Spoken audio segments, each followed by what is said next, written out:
Got a special new guest.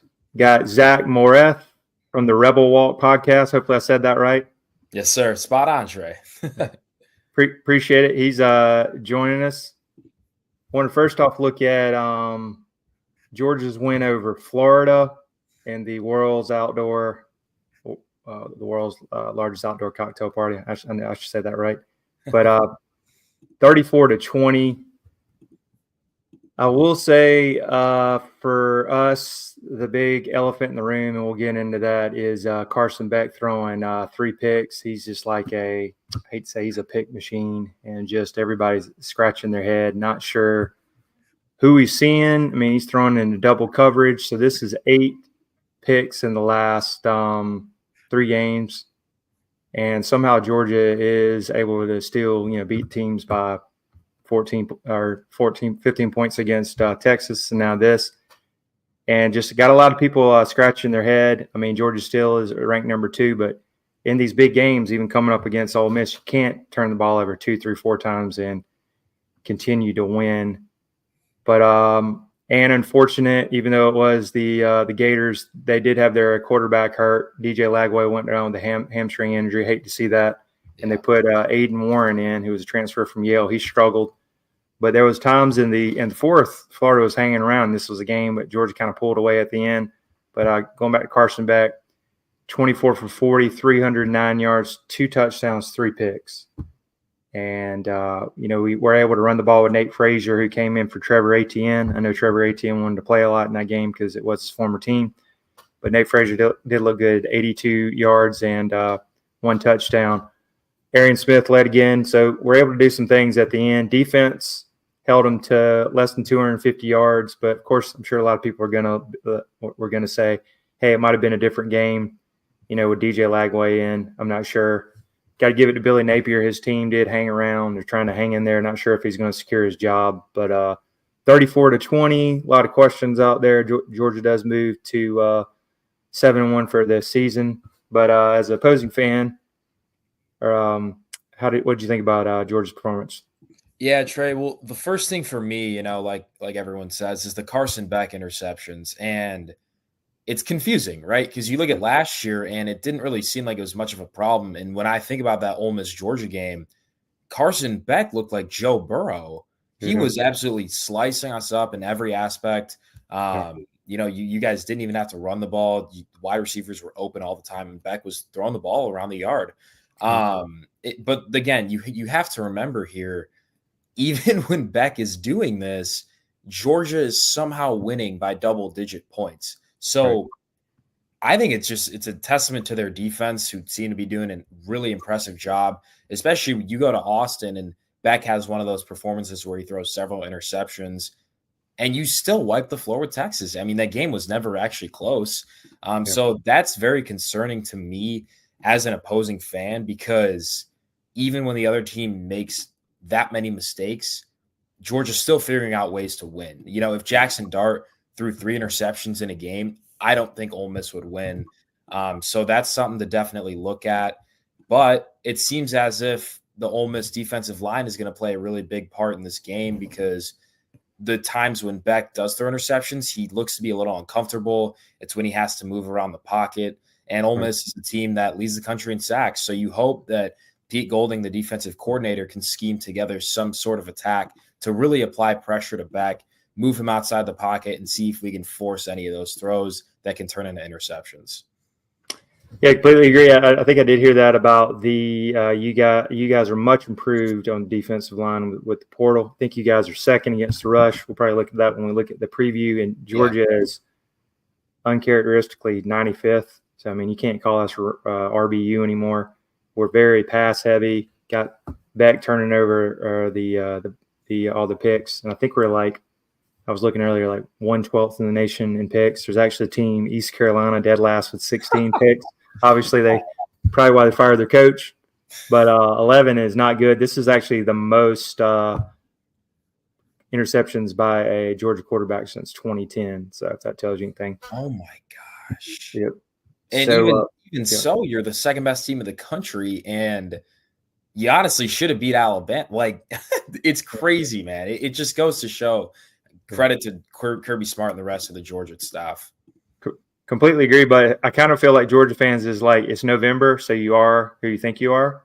So this might continue, and we just maybe got to try to limit it to maybe 1 to 2 turnovers. Will be doing great. Yeah, and he still hasn't played a smooth. I don't even want to say he's in the Heisman Trophy can. That's the way. I mean, he's probably looking like a 3rd-round pick, but he still hasn't had a smooth game yet. I mean, maybe the Auburn game, even though that was kind of a slow game. I think he's like 23 of 29, like 240, 2 touchdowns, no picks. But that was kind of a slow, methodical game, not a lot of explosives, but we'll see. And then going over looking at you guys put a beating on Arkansas on the road, hanging a 63 burger, which is impressive against, non-power 4 teams, much less a SEC school. And Jackson Dart 6 touchdowns, throw it around the yard, but very impressive win against pretty good Arkansas team who'd beat, for instance, like Tennessee earlier in the year.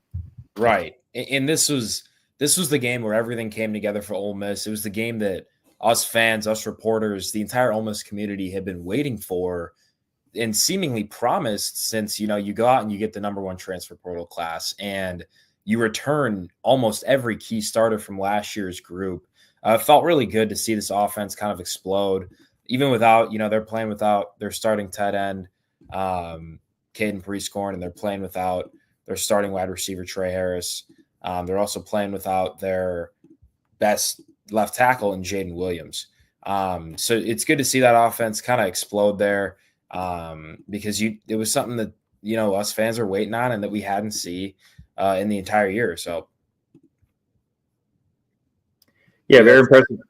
Very impressive win, 63-31. And I'm sure as Georgia fans looking out here, I'm like, you can't turn the ball over against this high-powered Ole Miss team. And we're a little nervous. We'll look at the spread and the matchups. But how about on the defense? And how did you guys look? Because I know you guys kind of jumped up early, but just more or less you're starting some backups, some garbage time, or how about getting the 31 points? I noticed that. No, it's a fair question. There was a lot of garbage time. I think there was definitely 1 touchdown in garbage time. I believe there might have been 2, but at halftime it was 35-10. So you kind of take that, and Lane Kiffin talked about it, but the defense kind of played to the score. It looked like there was a drive in the 3rd quarter when Arkansas, I think it was like a 7-play drive. They absolutely marched down the field, and Ole Miss defense looked like a completely different unit. But then the next drive, it was like a 3-and-out. So it's going to be important that we don't play to the score because let's say, Carson Beck does throw an interception and we go up 14. The defense has to rise to the occasion on that next drive and not just assume that Beck's going to make another mistake. And that's been something that's been talked about for kind of the entire year here with Ole Miss and their defense is keeping that foot on the pedal, keeping the foot on the gas, and just trying to suffocate the opposing team. And I thought they did a good job against Arkansas for the most part. But again, that 3rd quarter touchdown, it was kind of a pathetic drive. But again, 8 sacks, really limited Taylon Green. I thought it was the most complete performance from this Ole Miss team for the entire year. So. Yeah, a lot of very impressive win. I think a lot of people maybe kind of had you guys maybe kind of on upset alert, similar to Texas A&M that was on upset alert, and they got a complete beating and blowout. And Williams-Brice. But you guys took care of business, man, and looked very impressive. And you guys looking good, rolling for the home game. And before we jump into that, going to do a great sponsor of our show, VivaTequilaSeltzer.com. 0 carbs, 0 sugar. Great for tailgate. Great for at the beach, round of golf. Might need some of these for the game on Saturday. Personal favorite is watermelon, elderberry, huckleberry is also great. Also check out, if you can, the coconut flavor they've been selling out for 20% off. Doghouse 20 for 20% off. Also check them out, VivaTequilaSeltzer.com and on Instagram as well. And the big time matchup, not game day, not a night game. I did want to ask, what's your thoughts on that, Zach? And I know not being a night game, a 3:30 game, still prime time. I know Lane Train would have wished he had a night game. What's your thoughts on that? Yeah, as a fan, as an Ole Miss student, it is rather disappointing. It's probably the biggest matchup in the history of Ole Miss with the playoff implications involved. And you want to be at night because, you watch these night games in the SEC and the atmosphere is different. Like, it is very different than a day game. The one thing I will say is I'm hoping by the third and fourth quarter, because of this daylight savings thing, it is technically night outside. And it is technically dark, but it is frustrating that you're not starting at 6:30 like LSU, especially when you look at the amount of night games that LSU gets. I mean, they had one against us. Now they're getting one versus Bama. It seems like every marquee game that LSU plays at home, they're going to get it at night. So I understand the frustration as an Ole Miss fan. And I also think the matchup is honestly just a little bit better. I think you have, the two most talented rosters in the country battling it out in Oxford, Mississippi. You're watching LSU, who just got blown out by Texas A&M, and then you look at Texas A&M just lost to South Carolina terribly, and an Alabama squad who, no, you don't want to disrespect them, like, great team, but they should have lost to Georgia, and then they lose to Vanderbilt. And who else has Bama lost to? They have another one. Vanderbilt, yeah.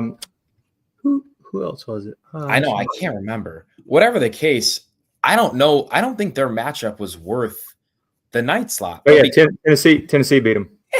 Yeah, Tennessee and South Carolina almost beat Bama. So I just don't know if that was worthy, but it's Death Valley, and they're going to give it to them regardless. So it is frustrating, but we can't do anything about it. So it is what it is.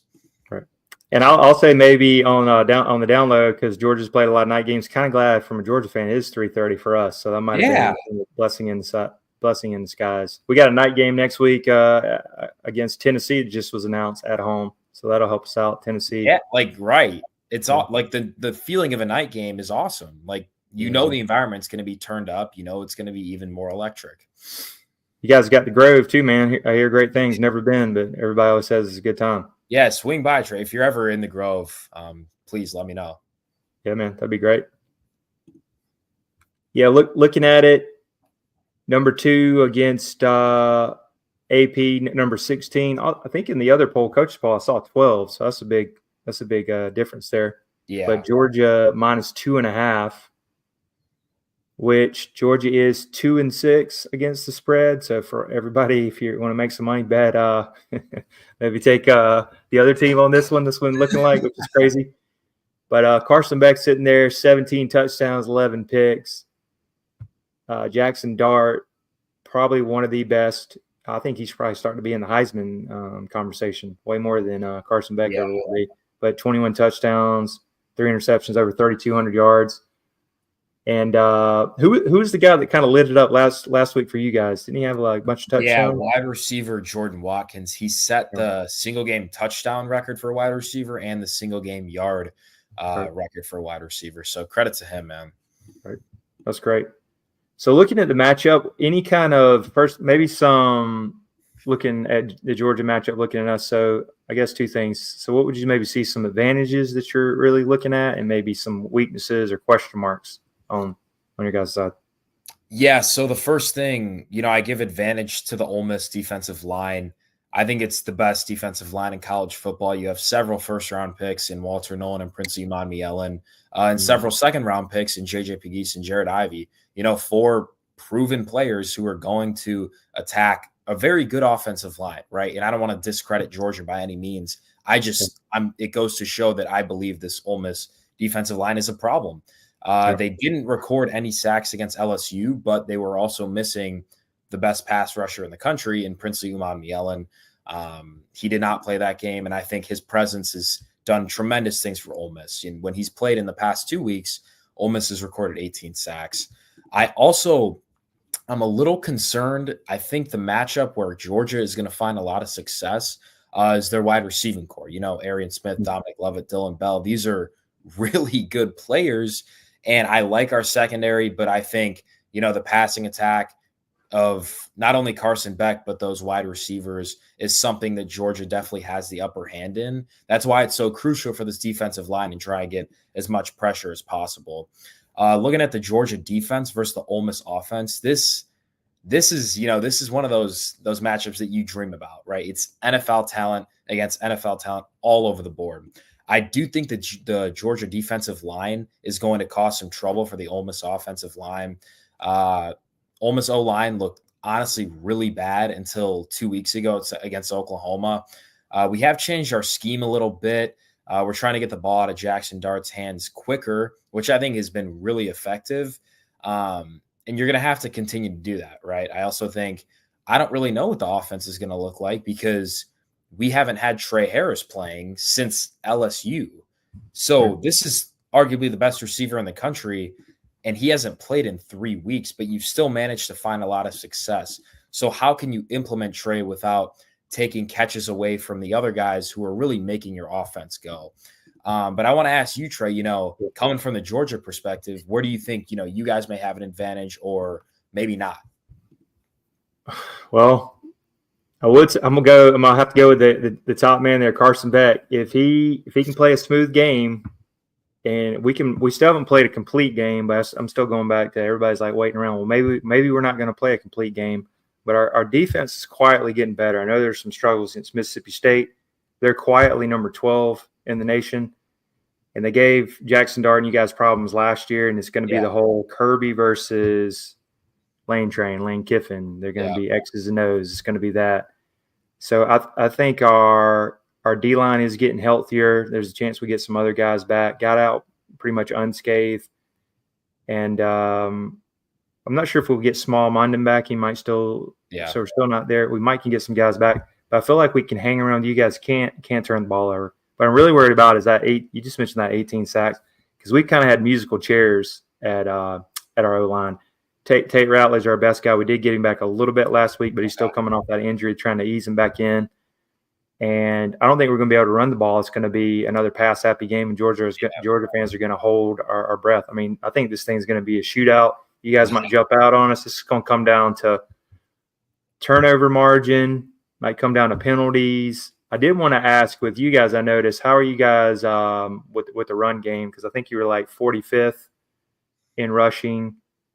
And then also, I think I noticed you guys were 91st against the pass. So just wanted to ask about that a little bit. Yeah, our run game is easily the worst part of the offense. You watch film, probably averaging 3 yards a carry, and against a Georgia defense, like, I don't know how much that's really going to work, right? But you have to try and establish some sort of run game because the secondary of Georgia is elite. So if you plan on passing the ball, you need to be able to hand it off a couple of times to those running backs. Our starting running back, who people were very questionable about, some people didn't want him playing, but he got injured last week. I'm praying he's okay, but it looks like he'll be out for the season. So there's going to be some new faces, some really unanswered questions right now that I don't really have the answers to. But we'll see, man. I thought Florida did an okay job running the ball. So it's going to be interesting to see if Ole Miss can establish any sort of run game. I think they're going to find, similar to what you said about Georgia, I think they're going to find a lot of their money and a lot of those touchdowns in the passing game. Is that Henry Parrish? Is that the one that got hurt? Yeah. Okay. Gotcha. I didn't know that. Yeah, and I'll go ahead and make my pick. So it's going to go down to, I think this is going to be similar to like Georgia versus Alabama. It is always race to 30. I think 30 is always, this is too high-powered. Well, I'll say Ole Miss is more high-powered than – there's just a lot of – we're like untrusting with Carson Beck right now. There's a lot of that. I mean, I'm going ahead and get – I mean, he might throw 2 or 3 more. But and Kirby Smart's riding or die with him. Everybody's like, well, how about there's a backup? There's Gunnar Stockton, but he's not ready. So I think it's going to be – of course, can't go bet against Georgia. So I'm going to go 34-31 in a shootout. Might be last possession type game. So I'm going to go 34-31. And if Carson Beck can just play a clean game and we can get any run game going, it might be design runs out of the backfield. It might be jet sweeps. It might be screen games. I think Trevor Etienne is going to play. I listened to Kirby Smart said he did some things even after the game. So hopefully we'll get him back. Nate Frazier is explosive. But I almost wish they would let Carson Beck go more conservative. Don't let him throw 40, 50 times a game. But I think if they're coming from behind because they turn the ball over, he might have to do that. So I'm going to go 30. Oh, yeah, I also want to ask this 34. I'm going to go 34-31. And any chance of rain? I saw something like 60% chance. How's that looking? For probably the first time all year, seemingly in Oxford, it might rain on Right. Saturday. So Right. Hmm. that kind of sucks, not Yeah. only for the players, but as a fan, like I'm not trying to get soaked, but Yeah. whatever, man. We'll see. Right. Going into that prediction, I have Ole Miss winning 29-27. This is a game that can go either way. If I was a Georgia fan, I would pick Georgia to win. Oh, But I go to Ole Miss. I'm an Ole Miss guy, so I'm picking the Rebels in this one. I think, as I was elaborating on earlier, I think the defensive line causes a lot of problems for Carson Beck. And I think we're looking at, hopefully for me, another 2 to 3 interception game from Beck. I think the key is going to be how can Jackson Dart spread the ball around the offense to not just one player if Trey Harris gets back, but making sure that the tight ends are involved in the passing game and that you get your slot receivers involved. And if he can do that, and if there can be a minimal rushing attack, I think Ole Miss, being at home, will be able to do just enough to win this game and hopefully secure themselves a spot in this 12-team playoff. so you can go 28-27, or is that 29-27? 29-27? Okay, I like it. Sure. Awesome. Yeah, I think it's gonna be very close. I don't see this being a blowout either way. I just think you might jump up on Georgia, but they're very resilient. You got to take a crowbar to knock them out. I think that's something you could be looking at, because Ole Miss, historically they start the game fast. They even did it last year, right? I mean, Yeah, they come 7-0. out, they score on their first drive. But then you look at those games like Alabama, and yet Saturday against Florida, like Georgia, they just never stop knocking at the door. So I can tell you this, it should be a very close finish. I'm excited to be watching this one. Oh yeah, sure. I think it's going to be a lot of nervousness, especially on both sides, and a lot of playoff implications. Because let's say if we drop one to you guys, then we got big game against Tennessee the next week. This has been a brutal schedule for Georgia, as it always is in the SEC. Right, and on the flip side, if we lose, we're out. So right. Yeah, playoff winner. Yeah. I did want to ask also, so you always hear in the offseason and everything, I know you guys are happy with Lane. So how are you guys with Lane Kiffin if he kind of maybe flirts around with some other teams? I know there's always the Florida. I know there's not been a firing yet, but might be heading that way. Would Florida give him a call? So what's your thoughts, how the Rebels and the fan base thinking with kind of Lane train? Yeah, I think I think I speak for a lot of the fan base. I don't think Lane's going to leave. If I had a confidence level, I'd say there's a 95% chance that he will not leave. Ole Miss has one of the probably a top 5 name, image, and likeness collective in the Grove Collective. They're able to pay as much players as we need. You look at our roster of Walter Nolan, Prince Emmanuel, and Trey Harris, Jackson Dart. The NFL talent's there, and we're able to fund that at Ole Miss. Florida right now is having some really interesting stuff going on in their administration. I think they're turning pages with another athletic director, and I don't believe their NIL fund is, quite honestly, as strong as ours, and that's going to be the future of college athletics. Lane has built this program up really from the ground in 2020, and especially this NIL fund to where it is today. And I don't think it's something that he wants to give up as well. His daughter Landry is in she goes to school at Ole Miss. She's in my grade. She's a sophomore. And his son Knox, who I believe is a freshman in high school, is supposedly moving to Oxford to play football here next year. So there's a lot of things in play as to why I believe Lane will stay regardless of the job. But I think NIL is probably the main reason because of that, and showing that he can win at Ole Miss and you can be a top 10, a top 5 team at the University of Mississippi. Oh, that's great to hear. I think he's definitely great for you guys actually having, especially having his kids go there and everything. I think that's positive. I want to ask one thing. Maybe I heard as a rumor one time. Is there something with the state of Mississippi, even with state employees, where you can't get like long extended contracts or something? So I did want to mention that, because as you know, you might have Florida. Hey, we'll give you 8-10 year deal. Right. Is there maybe something to worry about, or? I don't think it's anything to worry about, just because if you look at those deals, the money would be very similar. So sure, you could go and, get a longer deal for 8 or 10 years or whatever the case may be. But if you break down the money that he's earning, it's just about the same. You just have to renew the deal a little bit more. Obviously, if Florida came after him, they would come after him with a lot more money that he's being paid. But I would fully expect Ole Miss to match and do everything they can to keep him here, because even though he says stupid things and he tweets a lot of ignorant things, He wins. Keeps it interesting. It's kind of like an old school Steve Spurrier. Yeah, he wins and he keeps everyone around here engaged. So honestly, I like Lane running the show, and I'm hoping he chooses to stay in Oxford. Yeah, man. Appreciate it. Should be interesting. So I wanted to say, Zach, how do we follow you and the Rebel Walk on social media, and how we follow your content? Yeah, man. Well, again, thank you. I appreciate you having me on, Trey. But No you problem. guys can follow our Twitter at The Rebel Walk. Our website has all your Ole Miss sports needs, therebelwalk.com. We also have a YouTube channel, The Rebel Walk. There it is. I appreciate you pulling that up, Trey. Yeah, man. You got 41,000 followers. That's impressive. Yeah, man. Thank you so much. Credit to my boss, Miss Evie, for building that up. And you guys can follow me on Twitter at Zach Mareth. Shoot me with any questions you have. I'm really looking forward to the game this weekend, man. Yeah, man. Really appreciate you coming on. Also, I saw where you guys are on Instagram too, over 6,000 followers. So that's impressive. Thanks, Trey. Thank you so much, dude. I appreciate it. Yeah, man. Appreciate you coming on, Zach, and we'll give you a big time matchup. If everybody's still around, make sure to like, subscribe, share the Doghouse podcast. Give you a go Rebels and go Dogs. Thanks, Trey. Appreciate you, man. All right, man. Appreciate it.